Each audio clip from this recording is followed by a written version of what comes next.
having moved here, I feel like it's just what happens with moving. So that was stressful in its own way. And then we landed, and there are just so many things. We're staying at a cabin that requires a lot of work. And those moments are still there from like day to day. I don't feel like we've had an easy day for the last, 6 days? So after 40 hours of being in the road, and then another 14 hours of driving to a storage space, that's almost like 60 hours of being, 40 hours of being on the air, and 17 hours, 16 hours of driving. Driving. Maybe even more, since we had to go back and forth between where we're moving our stuff in our storage unit. In some ways, this feels like the first like normal day, and we were so beat, and I wasn't feeling great. And then there's a worry, like, did we get COVID-19? It's like you went for the testing. Yeah. And I had seen my dad, who is pretty sure that COVID-19 is not a big problem. Like, well, I should take that back. I should clarify it. I don't know exactly what he thinks, but he doesn't believe in full-on protection. No, he doesn't. He believes that if you're healthy, even for him as an old man, he believes that he takes care of his body and his health through movement and exercise and through healthy diet or whatever. So I think he feels like if I'm healthy, then COVID is not going to cull me, as it were. But anyway, we saw him, and though we kept our distance, he's still in his 70s. He's 71, so... And so now I'm thinking, oh my God, am I killing my dad? And I didn't realize how much that was weighing on me. Yeah, so it's been I'm surprised that we're doing this well, like we're not fighting. We've had moments, but we're doing really well. So what have you done, though, in the last couple of days? Like, because we've had these moments, obviously on our drive, we had it a little bit. There were a couple places, like throughout, at least in one of the airport. Well, the first airport was starting to be a little testy because we thought we might miss the plane. What have been some of the things that you have done over the last few days to kind of make sure that the challenges and the tension didn't become something that festered or became a particular challenge in our relationship? I think one of it is just preparing myself. Like, I think I knew moving from Nakuru, the next 3 months are going to be challenging, and overwhelming, and there's just a lot, even in terms of business, in terms of like living situation, there's just so much that we have to deal with. And I also knew that making that move also meant putting us at risk of getting COVID-19. So I was ready for that. Like, I would not be surprised if we tested positive. Like, I would be okay, like, dealing with it, because I had already accepted that there was a really high chance of us getting it. Mm-hmm. And also coming here is like, I'm accepting that there's a lot of work to be done to make our living situation. Like, just moving is stressful, and yeah. I've accepted that it's stressful. And yeah. We've been meditating too, so. Which has helped. And I think that, one of the things for me has been also kind of like, I think looking at what's going on and just kind of like almost even taking a breath. I've been a little, like yesterday right around the time when I went to get the test, part of it, I wasn't feeling very good yesterday. And then like this tension of, oh my God, like, have I made a really big mistake? Have I put other people at risk? Because I'm not worried about myself, so that was a pressure that I felt. But I think one of the things is just like, even like, I don't actually need to prove myself right or you wrong. Like, and I think that there are times, like even with that move out thing and you feeling it was really important to go work out, and for me feeling it was really important to get everything organized and be better prepared. One of those is not right or wrong. And, and actually we can even talk about, so like last night, you think that you were bitten by a tick. I know I was bitten by a tick. Okay, and I know that you were not bitten by a tick. However, that it actually doesn't, to me at this point, like if you believe that, that's fine.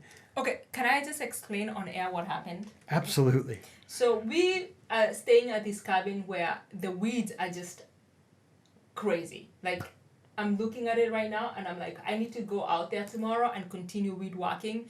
And weed whacking is a new term. I grew up in a farm, but I've never mowed the lawn or used the weed whacker to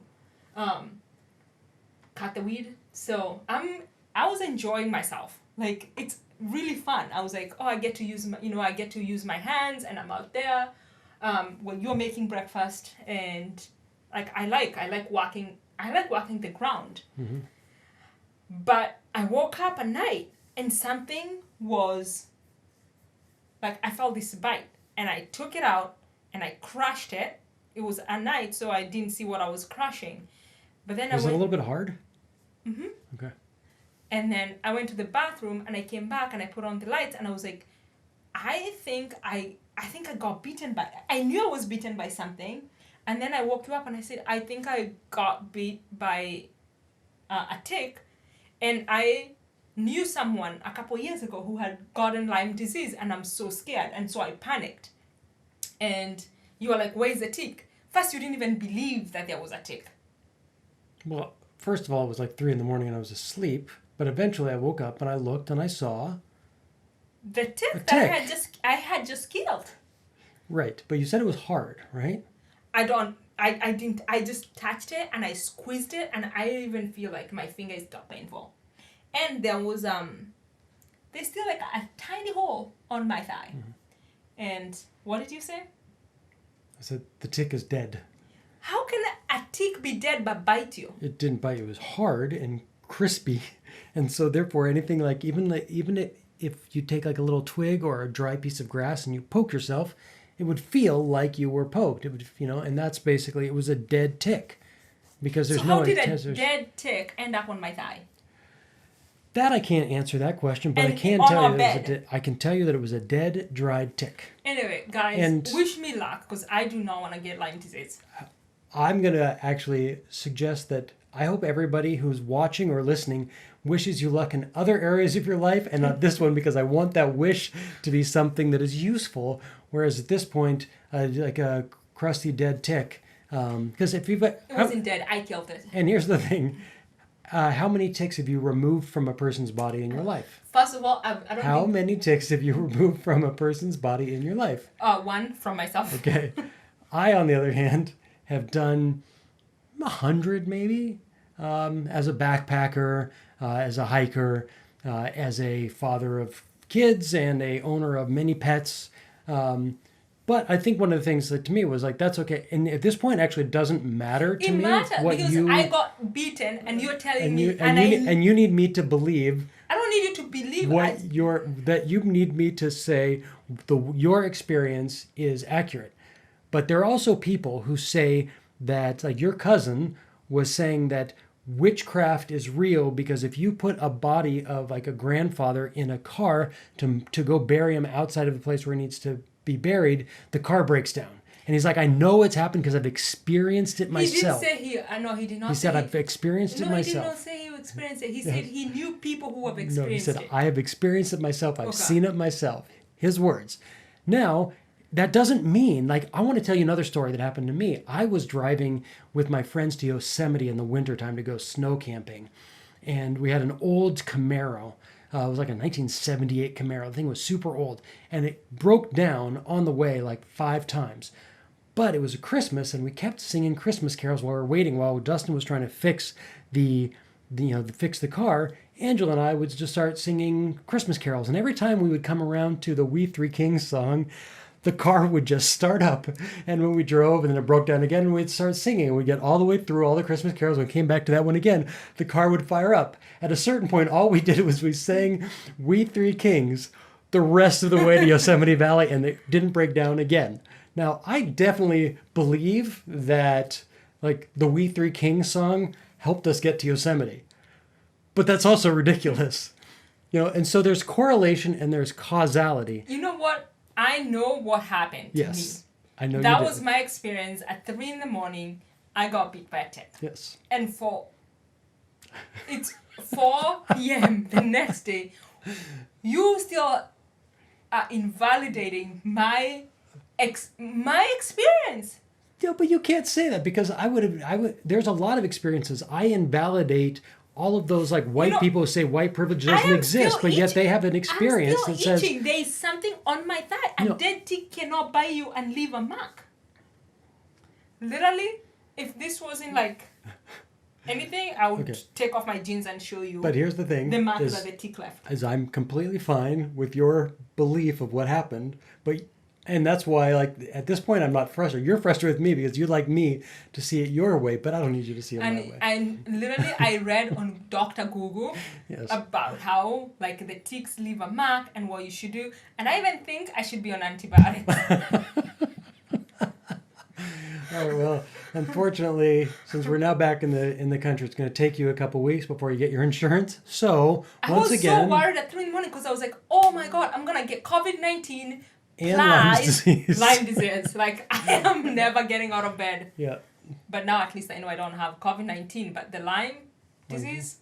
Well, if you never got out of bed, we will be continuing our podcasts from the bedside of a Lyme disease-ridden Cera. I'm just saying, like, if I get Lyme disease, you are going to take care of me for the rest of your life. You know what? I will tell you right now, if you get Lyme disease... I will take care of you for the rest of your life. Okay. Okay? That's how absolutely certain I am. So do you want to go do the rest of the weed walking? No, because I have bad allergies. So no, you can go do it. But don't worry, I've had way more ticks in my life than you've had because you've had none, and I've had quite a few. Anyway, this is what we've been arguing about the last 24 hours. Well, as you said, about 12 because it was about 4 in the morning last night. Oh, yeah. But but once again, I think that like this to me can be funny, and I think one of the things that I'm hoping will actually it was not funny at 3 in the morning. Not to you. You're still mad about it. But I think one of the things that's actually important is that you have an experience and I have an experience because I've dealt with so many ticks in my life, so I actually know that. But you have an experience because it happened to you, so therefore you know it. I know it and I read about it. 2 hours. I get that.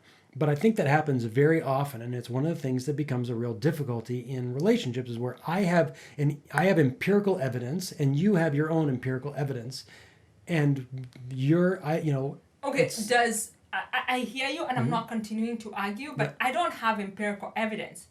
I have an experience. Right, but we've had this conversation many times. How often people will say my experience, I'm using my experience as empirical evidence. That's true. And that actually isn't the case, because what happens very often is that, I'm going to give you another example. I got a stick poked in my eye. And I went to the eye doctor because I was like, all of a sudden I couldn't see as well I think it was my left eye. I couldn't see as well out of my left eye as I could out of my right.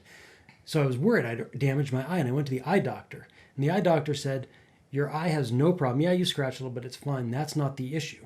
It's just that you never noticed that your left eye was always worse because now that you injured it, you're kind of testing your eyes and you're seeing it. Now, to me, I was sure that my eye getting poked in the eye, I was freaked out because I just damaged my eye. Now, that's not causality, that's correlation. And I think that happens very often with our own personal experience.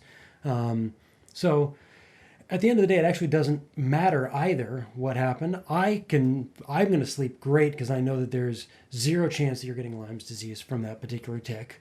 So I am not going to worry, which is why I just promised you, if you get Lyme's disease, I will take care of you for the rest of your life. And I will massage your feet for an hour a day, every day, for the rest of my life, as long as my hands are not arthritic. That is my promise to you if you get Lyme's disease. Thank you, because I also know that we're going to end this podcast. I know that I was bitten by a tick last night. Great. And there's a mark that I'm going to monitor this entire week. Okay. And if it gets worse, I'm calling 911. All right.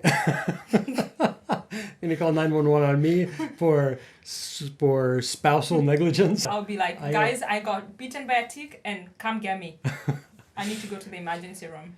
So here we are. We're back in the U.S. and we will be recording from here for an indefinite period of time. Our plan was to be back for about 3 months, but upon leaving Kenya, we found out that we might not be able to go back for a few months after that. So at this point, life is a little bit up in the air, but it's also good. I feel like the uncertainty has some benefits.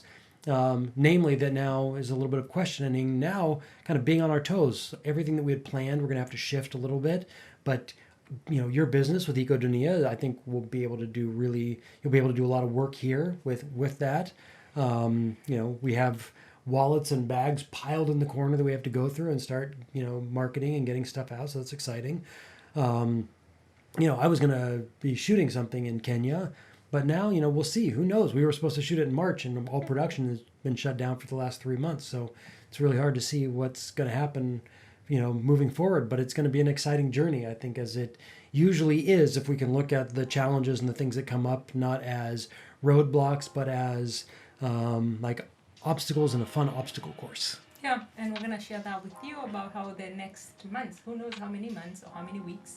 Or years. We'll see. We may choose to, I don't know, who knows. So thanks again for joining us on this episode of It's Not All Black and White. My name is Cera, I'm black. I'm Matthew, I'm white. This is the Interracial Couple Podcast, and we will see you next time. See you next time. And if you are listening on Google Podcasts, Apple Podcasts, Stitcher, wherever you get your podcasts, make sure you subscribe so you don't miss an episode. And if you're watching on YouTube, subscribe button's right down below. Yep. Show us some love, a little comment, and follow us. We'd appreciate to stay in touch. Lastly, info.itsnotall@gmail.com. Send us any questions you have, thoughts, ideas, whatever, and we will give you a shout out on the podcast and address any thoughts or questions that you may have. All right. Thank you for listening to us, and we'll see you next time. Bye.